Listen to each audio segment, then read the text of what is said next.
Hello everyone, আসসালামু আলাইকুম। দেখতেই পাচ্ছেন আজকে আমাদের বাসায় এক ভিন্ন স্বাদের ভিন্ন জিনিস তৈরি করা হয়েছে। তবে এটা কি জিনিস আমি জানি না। এটা কি? এটা বুড়ি, এটা কি? এটা হচ্ছে এই যে আমি এখানে দেখাই। এটা হচ্ছে আলু দিছি, চিকেন দিছি, তারপর গাজর ফুলকপি দিয়ে এটা রোল বানানো হয়েছে। এটা আমরা এখন ডিপ ফ্রিজে রাখবো। এরকম পলিথিন দিয়ে পলিথিন দিয়ে ডিপ ফ্রিজে রাখবো। এটা মাঝে মধ্যে মানে রেডি করা, মাঝে মধ্যে বের করে একটা তেলের মধ্যে ভেজে তারপর খাবো।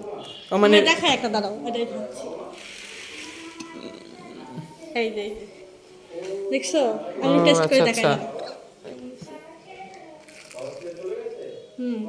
মাঝে মধ্যে যখন হচ্ছে কোনো কিছু করতে ইচ্ছে করবে না, খিদা লাগবে, প্রচুর খিদা লাগবে, তখন একটা বের করে ভাববেন, একদম পেট ভরে যাবে। মজাদার রেসিপি, স্বাদের রেসিপি। কেমন হয়েছে? ভালো।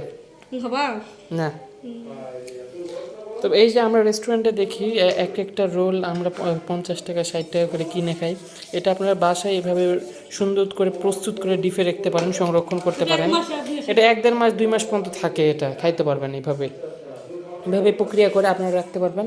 ধরেন মেহমান টেহমান আসলো, ধাম করে একটা বাইর করে ভেজা দিলেন, ভেজাল শেষ, তাই না রে? ভাবছিলাম, হ্যাঁ, অনেক মজাদার রেসিপি, মনে আপনার করেন বাসায় ট্রাই যে করতে হঠাৎ পারেন। করে একটা গেস্ট আসলো, কিছু নাই বাসায়, তখন একটা হঠাৎ করে ফ্রিজ থেকে বের করলেন, একটু হালকা একটু নর্মাল করে তেলের মধ্যে ভাজলে এরকম মজাদার সুন্দর মতো রেসিপি, স্বাদের রেসিপি হয়ে গেল। এরকম ভেজিটেবল রোল হয়ে যাবে। এই ভেজিটেবল রোল আমরা বিভিন্ন রেস্টুরেন্টে, বড় বড় রেস্টুরেন্টে আমরা এই খাই দেখেন অনেক এখানে কত টাকা কি দিয়ে। দেওয়া হয়েছে, একদম মানে পুরো এটা সিদ্ধ বাসায় করে প্রস্তুত তারপর। করা করেছি ঘরোয়া পদ্ধতিতে, এটা অন্যরকম ফ্লেভার, অন্যরকম স্বাদ।